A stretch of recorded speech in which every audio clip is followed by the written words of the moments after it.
l'échange qu'on a eu sur cette année, quelque chose qui est arrivé dans le club, des sections qu'on a montées, comment ça se passe. Il y a quelqu'un d'autre qui souhaite aussi parler des difficultés peut-être pour gérer. Donc, je proposais en premier, là, de démarrer l'intervention. C'est vrai, on va proposer quelque chose Nous, on a très pris l'option officiel, de ne mais pas ça sera réserver bien à la de sortie de proposer ce moment ensemble pour qu'on partage davantage et au nos bout expériences. de 15, 20, 30 ans, bon, hop, c'est fini. Donc moi je suis Et on prend le personne.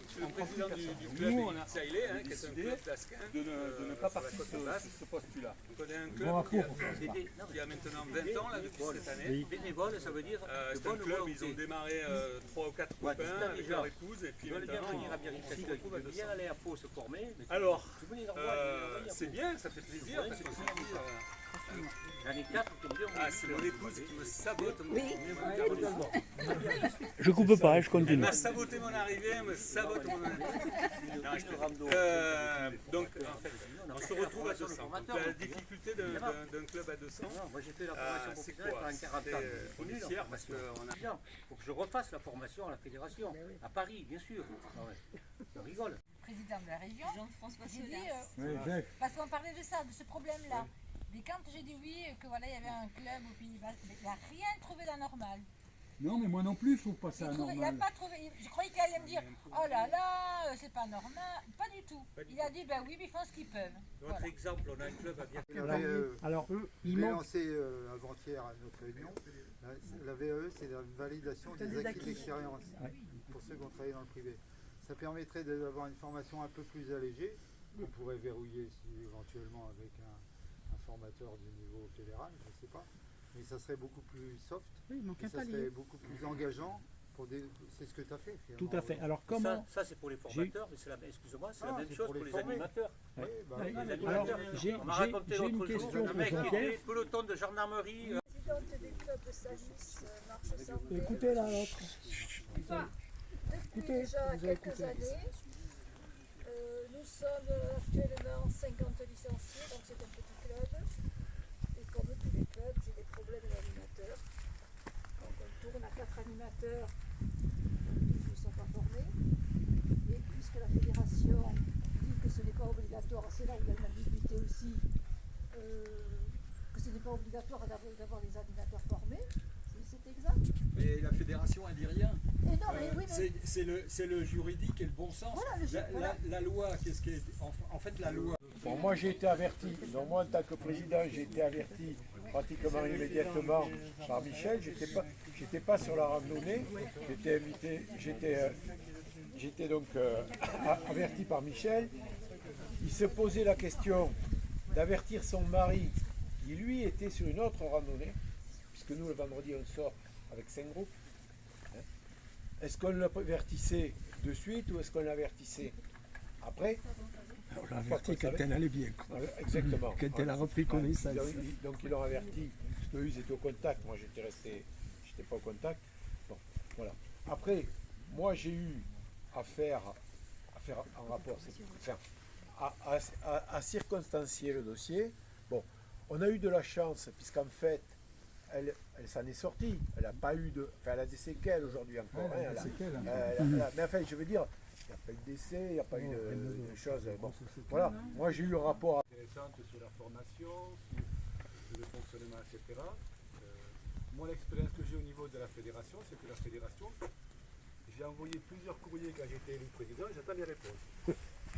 Donc, il n'y a que la région qui m'a répondu une fois, mais c'est Charlène en la communication. Ouais. Au niveau Paris, elles sont super gentilles, les filles de Paris. Et par mail, pas de réponse. Par téléphone, j'ai appelé. Ou je vous rappellerai, j'attends toujours la réponse. Donc, effectivement, je me dis à quoi sert une fédération si on peut se les tout seul. Donc, les mêmes questions que vous avez posées de formation, d'encadrement, etc. Je pense qu'à un moment donné, Jean-Pierre t'a dit un truc, c'est que pour encadrer les sorties, on peut très bien se passer de formation, donc on peut très bien se démerder. Non, vous pouvez pas vous passez de formation, mais vous n'êtes pas obligé de passer toujours par le canal. Il faut, Voilà. faut pas, si tu veux, il faut commencer, un escalier, ça commence par la première. Assez différente. Rando Santé, c'est un concept de la Fédération de randonnée pédestre qui existe depuis une douzaine d'années. Il faut quand même reconnaître, bon, il y a beaucoup de critiques sur la Fédération de randonnée pédestre, il faut reconnaître quand même qu'ils ont eu le nez fin de faire ça, parce que c'était très précurseur, ça ne se faisait pas, et le sport santé, ça a éclos parallèlement, mais d'une autre manière.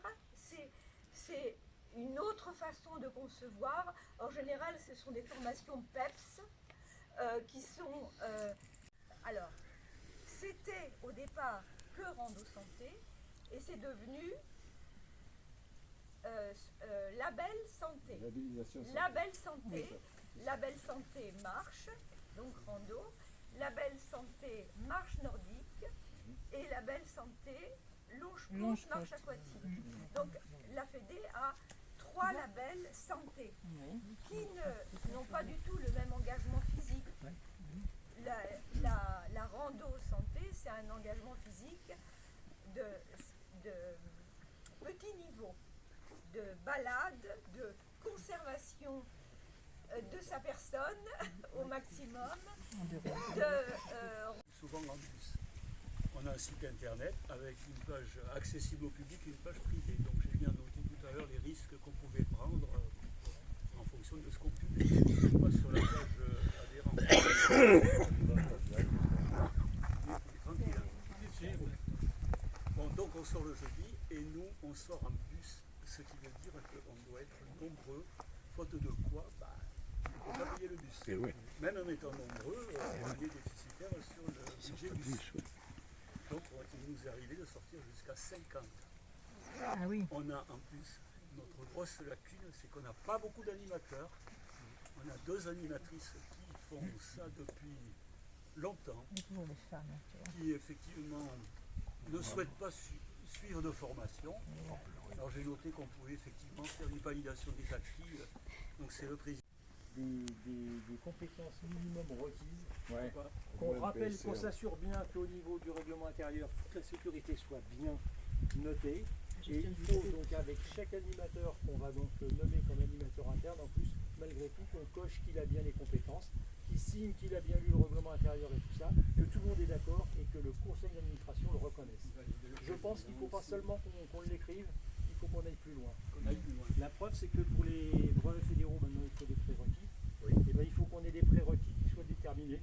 Alors peut-être même que la fédération pourrait nous aider pour ces prérequis, pour animateur de randonnée pédestre, pour animateur de marche nordique, pour animateur montagne, à nous dire quel serait... Animateur montagne, à mon avis. Non, animateur reste montagne, sur il faut l'hiver. un brevet fédéral. D'accord. C'est quoi Mais il animateur faudrait- montagne? On fait des randos en montagne. Vous arrivez à faire jusqu'à 30 mètres. Ah ouais, mais là, si tu veux, tu prends des risques. Mais ces prérequis, il faudrait quand même... De but en blanc. Mais je me suis bien rapprochée de la Fédé. De suite, voilà, L'année dernière déjà. L'année dernière. Ouais, l'an dernier, oui.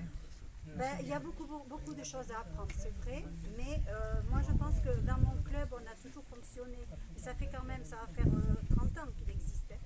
Mais il a toujours fonctionné avec des animateurs pas du tout formés, qui connaissent bien la montagne, c'est sûr. Mais après, s'ils arrêtent, on n'a plus personne. Donc du coup, cette année, il y a quand même une personne qui a passé le cap. J'espère qu'on va se motiver à plusieurs pour y aller. Mais là, voilà, le problème, c'est que nos anciens, quand ils arrêteront, nos anciens animateurs, eh bien, ils partent avec leurs connaissances. Voilà.